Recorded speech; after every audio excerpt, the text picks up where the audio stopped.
क्या रामायण सच में हुई थी या यह सब बस एक मनगढ़ंत कहानियां हैं? इसके ऊपर कई बार चर्चाएं हो चुकी हैं। कई लोग हैं जो इसे सच मानते हैं, लेकिन कई ऐसे भी लोग हैं जो आज कहते हैं कि यह सब एक मनगढ़ंत कहानी है, क्योंकि ऐसा हो ही नहीं सकता। लेकिन आज की वीडियो रामायण को काल्पनिक मानने वालों को हिलाकर रख सकती है। आज हम आपको वैज्ञानिक रिसर्च के कुछ ऐसे सबूत दिखाएंगे जिन्हें देखने के बाद आप ये मानने को मजबूर हो जाएंगे कि रामायण बस एक धार्मिक किताब और मनगढ़ंत कहानी नहीं है, बल्कि रामायण सच में हुई थी और श्री राम, रावण, हनुमान जी ये सब सच में मौजूद थे। और यही सब बातें जानने के लिए इस वीडियो के अंत तक जरूर बने रहें। आप देख रहे हैं mystery of God YouTube channel. ऐसे ही इतिहास का नॉलेज लेने के लिए इस चैनल को सब्सक्राइब कर सकते हैं। रामायण भारत के सबसे प्रसिद्ध ग्रंथों में से एक है। भारत में रामचरितमानस का पाठ पूरी आस्था के साथ होता है। महर्षि वाल्मीकि द्वारा रामायण में भगवान राम की संपूर्ण जानकारी लिखी गई है। और लेकिन कुछ लोग भगवान के होने पर ही सवाल उठाते हैं और रामायण को केवल कहानियों से भरी किताब मानते हैं। रामायण के अनुसार भगवान राम ने अधर्मी रावण को मारकर धर्म की स्थापना की थी। ज्यादातर लोगों का सवाल होता है कि क्या भगवान राम वाकई धरती पर पैदा हुए थे? क्या वास्तव में रावण के 10 सिर और 20 भुजाएं थी? क्या हनुमान जी अपनी इच्छा से अपना रूप बदल सकते थे? और इन सब बातों की वजह से ही कई लोग रामायण को झूठ समझते हैं। मगर आज हम वैज्ञानिक अध्ययनों के आधार पर सिद्ध कर देंगे कि रामायण में वर्णित घटनाएं पूर्णतया सत्य हैं। नंबर 1, रामायण कालीन हवाई अड्डे। जितना हम रामायण को भारत में मानते हैं, उतना या फिर कहूँ कि उससे भी ज्यादा श्रीलंका में माना जाता है। और इसीलिए श्रीलंका में रामायण अनुसंधान टीम ने रावण के रामायण काल के 4 हवाई अड्डे खोजने का दावा किया है। पिछले 9 वर्षों से यह ऑर्गेनाइजेशन श्रीलंका के कोने कोने की छानबीन कर रही थी। यहाँ उन्हें कई जानकारी और अवशेष मिले, परंतु 4 सालों में लंका के दुर्गम स्थानों की खोज के कारण रावण के 4 हवाई अड्डे हाथ लगे। रामायण अनुसंधान टीम के अध्यक्ष अशोक कैंट का कहना है कि रामायण की लंका वास्तव में श्रीलंका की है। यहाँ उसान गोड़ा, गुरुलोपोथा, तोतुपोलाकंदा और बरियापोला नामक 4 हवाई अड्डे मिले हैं और इन्हें हवाई अड्डों से रावण पुष्पक विमान को आसमान में उड़ाता होगा। और यह हवाई अड्डे न सिर्फ ये बताते हैं कि रामायण सच में हुई थी, पर यह भी बताते हैं कि उसमें लिखी गई सारी बातें जिन पर हमें यकीन नहीं होता, वो भी सच हैं। नंबर 2, रावण का महल। रामायण के अनुसार रावण सोने की लंका में रहा करता था, जिसे हनुमान जी ने जला दिया था। श्रीलंकन गवर्नमेंट को श्रीलंका में एक ऐसा महल मिला है और यह दावा है कि यह महल रामायण काल का है। इस महल से कहीं सीक्रेट रास्ते निकलते हैं जो उस महल को शहर के अलग अलग जगह से जोड़ता है।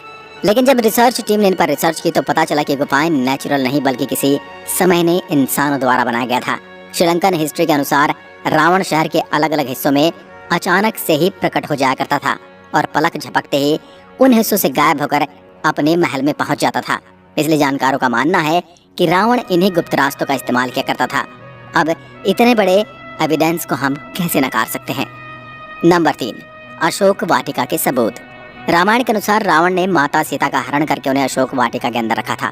कहा जाता है कि अशोक वाटिका रावण का सबसे पसंदीदा स्थान था। ये जगह इतनी रहस्यमयी थी कि हनुमान जी इसे आसानी से ढूंढ नहीं पाए थे। मगर हैरानी की बात तो ये है कि वह अशोक वाटिका आज भी श्रीलंका में मौजूद है। ऐसा माना जाता है कि एलिया पर्वत की एक गुफा में माता सीता को रखा गया था, जिसे सीता एलिया नाम से जाना जाता है। यहाँ सीता माता का एक मंदिर भी है जिसे विरांग टोक कहते हैं और वही आंगना से 10 किलोमीटर की दूरी पर है। यहीं पर सीता जी का अपहरण कर पुष्पक विमान को उतारा गया था। मगर यहाँ पर जिस बात ने सबसे ज्यादा चौंकाया वो यहाँ मौजूद पेड़ हैं। रामायण ग्रंथ में इस बात का जिक्र मिलता है कि अशोक वाटिका में अशोक के वृक्ष बहुत ज्यादा थे, इसलिए इसका नाम अशोक वाटिका रखा गया था। अब जैसा रामायण में इस वाटिका के बारे में कहा गया था, वैसा आज यह गार्डन है, जो कि इसे हम रामायण कालीन एक सबूत मान सकते हैं। नंबर 4, द्रोणगिरी पर्वत। दोस्तों, रामायण में लिखा हुआ है कि युद्ध में जब मेघनाद द्वारा लक्ष्मण जी मूर्छित हो गए थे, उनकी जान बचाने के लिए संजीवनी बूटी की जरूरत पड़ी, जिसके लिए जड़ी बूटी लाने का जिम्मा हनुमान जी को दिया गया था। तब हनुमान जी संजीवनी बूटी लाने के लिए द्रोणगिरी पर्वत पर गए थे। हनुमान जी को जब संजीवनी बूटी का पता नहीं चला तो वह द्रोणगिरी पहाड़ के एक टुकड़े को ही उठा कर ले आए। मान्यताओं के अनुसार ये वही पहाड़ है जो आज भी वहाँ पर मौजूद है। कुछ लोग इसके बारे में कहते हैं कि आज भी उस पर्वत पर वह निशान मौजूद है जहाँ से हनुमान जी ने उसे तोड़ा था। लेकिन जिस पर्वत का जिक्र रामायण में मिलता है वहाँ आज मौजूद है।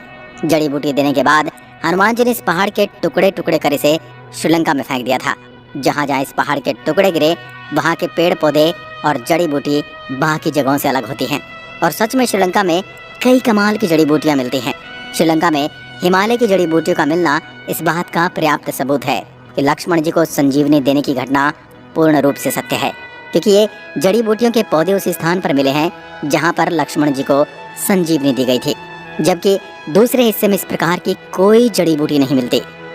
नंबर 5, राम सेतु। रामायण सच में होती इसका सबसे बड़ा प्रूफ है राम सेतु। राम सेतु को एडम्स ब्रिज भी कहा जाता है और इसके बारे में पक्का सबूत तब मिल गया जब नासा ने सैटेलाइट तस्वीरें जारी की। पैसिफिक ओशियन की तस्वीर में कुछ ऐसा था जिसे देखकर वैज्ञानिक भी हैरान रह गए। पैसिफिक ओशियन के हिस्से में साफ तौर से पत्थरों की एक लाइन बनी हुई नजर आ रही थी। जब वैज्ञानिकों ने इसे तस्वीर पर ज्यादा स्टडी की तो पता चला कि ये पत्थरों से बनी लाइन है। भारत के धनुषकोडी से श्रीलंका के मन्नार द्वीप तक बनी हुई है, जो लंबाई में करीब 30 किलोमीटर तक हो सकती है। पैसिफिक ओशियन में जिस हिस्से में नासा के वैज्ञानिकों के पत्थर से बना पुल नजर आया था, ये वही जगह है जिसका जिक्र रामायण में मिलता है। और अमेरिका के एक आर्कियोलॉजिकल रिसर्च टीम ने भी अपने रिसर्च में इस बात का दावा किया था कि तमिलनाडु और श्रीलंका के बीच मौजूद राम सेतु वो असल में एक मैन मेड ब्रिज है जो कई हजार साल पहले इंसानों ने बनाया था। माना जाता है 15वीं शताब्दी तक यह पैदल पार करने लायक था, लेकिन इतना ज्यादा समय बीत जाने के कारण यह पुल अपने पूर्ण स्वरूप में नहीं रहा। वैज्ञानिक दृष्टिकोण से इस फैक्ट को हम रामायण के एविडेंस के रूप में देख सकते हैं। नंबर 6, सुग्रीव की गुफा। बाली के डर से सुग्रीव जिस गुफा में रुके थे वह गुफा आज भी मौजूद है। रामायण के अनुसार बाली ने दुंदुभी नामक राक्षस को मारकर उसका शरीर कुछ दूर फेंक दिया था। हवा में उड़ते हुए दुंदुभी के खून की कुछ बूंदें मातंग ऋषि के आश्रम के ऊपर गिर गई। ऋषि ने अपने तप के बल से जान लिया कि किसकी हरकत है। फिर क्रोधित ऋषि ने बाली को श्राप दिया था कि कभी भी ऋषि के पर्वत के क्षेत्र में आएगा तो उसकी मृत्यु हो जाएगी।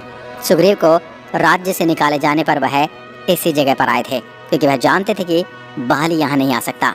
यहीं पर उनकी मुलाकात राम जी से भी हुई थी और बाद में राम जी ने बाली का वध किया था और सुग्रीव को किष्किंधा का राज्य सौंप दिया था। और ये सारी गुफाएं आज भी मौजूद हैं। नंबर 7, राम सेतु के पत्थर। भगवान राम ने समुद्र को पार करने के लिए बंदरों की सहायता से लंका तक पुल बना दिया था। कहा जाता है कि इस पुल के माध्यम से श्री राम की पूरी वानर सेना रावण से लड़ने लंका गई थी। मगर हैरानी की बात तो ये है कि राम सेतु में इस्तेमाल किए जाने वाले पत्थर आज भी मौजूद हैं। राम सेतु पुल के पत्थर पानी पर तैरते थे। रामेश्वरम में सुनामी के दौरान कुछ पत्थर जमीन पर आ गए थे। शोधकर्ताओं ने जब उन्हें दोबारा पानी में फेंका तो वह तैर रहे थे, जबकि दूसरे पत्थर पानी में डूब जाते थे। शोधकर्ताओं के अनुसार इसके लिए एक विशेष प्रकार के पत्थर का इस्तेमाल किया गया था, जिसे विज्ञान की भाषा में प्यूमाइस स्टोन कहते हैं। यह पत्थर पानी में नहीं डूबता और तैरने वाला यह पत्थर ज्वालामुखी के लावा से आकार लेते हुए अपने आप बनता है। ज्वालामुखी से बाहर आता हुआ लावा जब वातावरण से मिलता है तो उसके साथ ठंडी या उससे कम तापमान की हवा मिल जाती है। यह गर्म और ठंडे का मिलाप इस पत्थर में कई तरह से छेद कर देता है, जिस कारण यह पत्थर पानी में नहीं डूबता। अब इन पत्थरों के पीछे का विज्ञान भी रामायण के समय उनको पता था और उन्होंने इस तकनीक का उपयोग राम सेतु को बनाने में किया था। यह रामायण का एक पुख्ता और मजबूत सबूत है। नंबर 8, जली हुई लंका के सबूत। रामायण ग्रंथ के अनुसार हनुमान जी ने लंका के सोने की नगरी को जला दिया था, मगर अभी कुछ एविडेंस मिले हैं जिन्हें लेकर कहा जा रहा है कि लंका के जलने के सबूत आज भी वहां पर मौजूद हैं।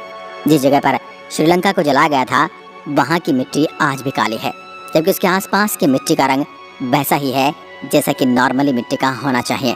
बस इतने से इलाके में ही काली मिट्टी मौजूद है, जो कि जली हुई लंका के सबूत को बताती है। इस बात को भी हम एक इत्तेफाक कहकर टाल नहीं सकते।